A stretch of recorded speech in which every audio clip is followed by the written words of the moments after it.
that should result in compulsory sterilisation. The feeble-minded, the insane, criminals, epileptics, alcoholics, blind persons, deaf persons, deformed persons, and indigent persons.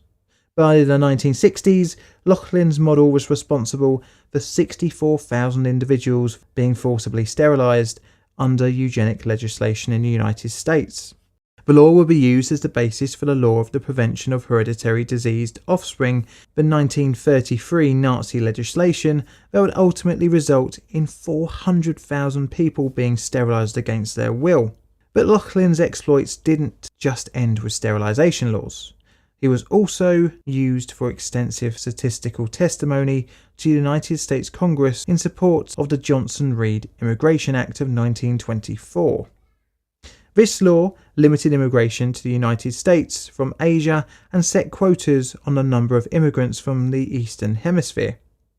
Internally in the US, a number of states also brought in eugenics-inspired marriage laws forbidding weddings between people of different races, such as Virginia's Racial Integrity Act of 1924.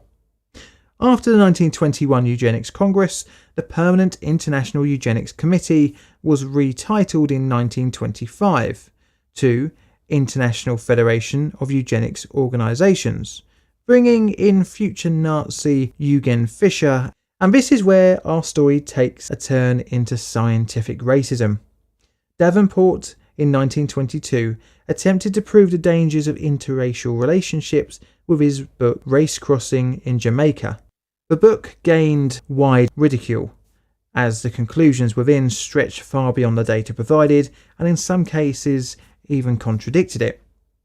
The eugenics movement in the US would peak in the 1930s with policies of both positive and negative eugenic implementations, with fitter families contests awarding medals to eugenically sound families, more states implementing sterilisation laws, and ever popular eugenic advertisements being commonplace. A disproportionately higher number of women of African and Native American backgrounds were forcibly sterilised under the laws written with Lauchlin's model. Scarily, who was seen as genetically inferior was down to the flawed and racist thinking that non-whites had a higher chance of bearing children with mental and physical defects.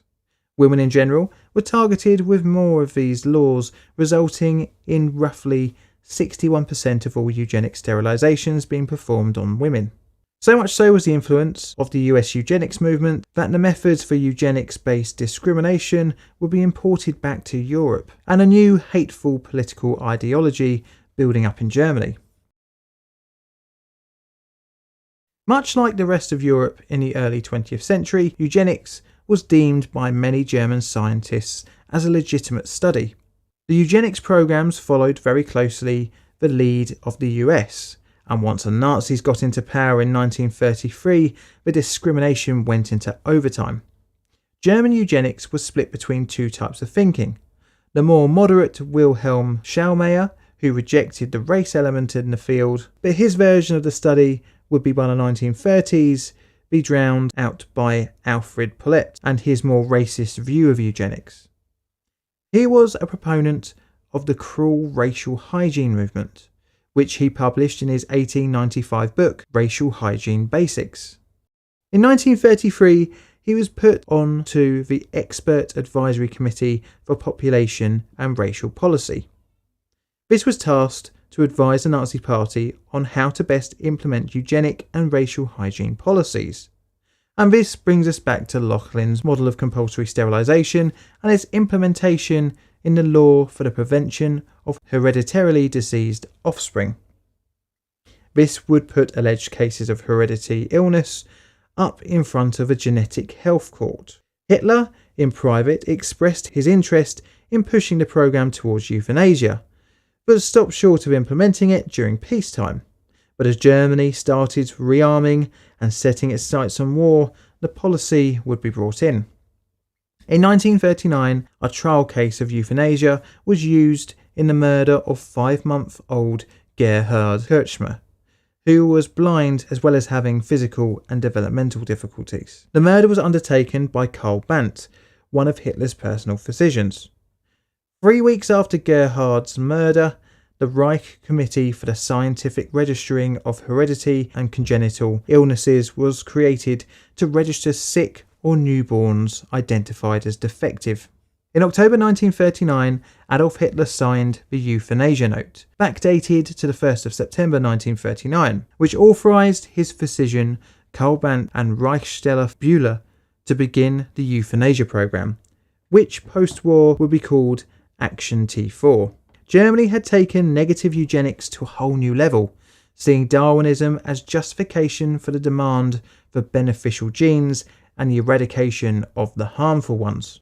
A number of physicians were authorized to decide which patients under their care would be deemed incurably sick, and then euthanize the victim. The list of conditions acceptable for murder included, but wasn't limited to, schizophrenia, epilepsy, Huntington's chorea, advanced syphilis, senile dementia, paralysis, and terminal neurological conditions generally.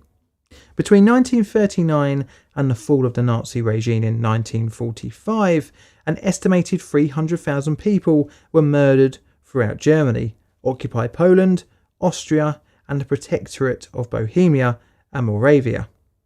This number included infant children, women, and men. Various execution methods were experimented with, from lethal injection administered by a medical practitioner to the first implementation of poisonous gas for large groups of victims.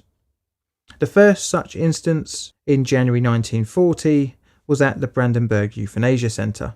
So much so were the Nazis impressed with the use of gas in the extermination activities during the Action T4 program that it was expanded to an industrial scale for the Holocaust. As the war in Europe ended with Allied victory, the realities of the eugenics-based racial and social discrimination became public knowledge in the US and UK. The Doctors' Nuremberg trials and the euthanasia trials highlighted the terrifying outcome of eugenic ideas, and thus the field fell out of favour.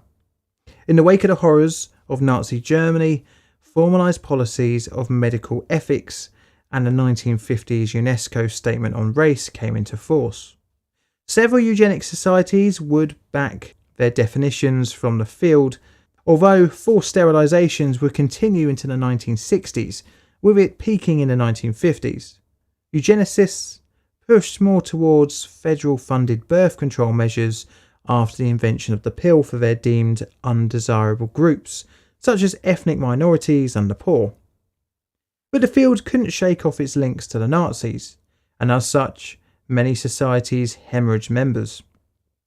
In 1959, a special meeting of Britain's Eugenics Society discussed ways to stop losses in membership, including the suggestion that the society should pursue eugenic ends by less obvious means, by the policy of crypto-eugenics, which was apparently proving successful with the US Eugenics Society. Many eugenicists went underground, pursuing other careers, with many new fields of study being influenced by eugenics. Prominent eugenicist Paul Popenoe founded marriage counselling during the 1950s. He grew the subject from his eugenic interest in promoting healthy marriages between fit couples. Much of the eugenics-based policies were overruled during the civil rights movement, thankfully eradicating the racist and ableist abuse imposed by the government. However, as time has moved on, some eugenic ideas have become possible, but instead of coercion and abuse, modern science has allowed isolation of certain genes.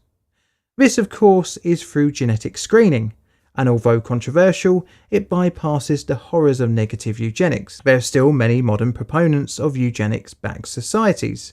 One such was the Genius Sperm Bank, which ran between 1980 and 1999, created by Robert Clark Graham.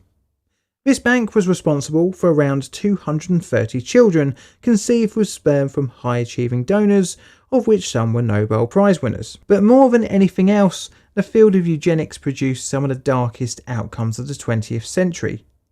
These ideas helped create division within societies, become the justification for genocide, and led many away from compassion, which should be the mark of a successful society.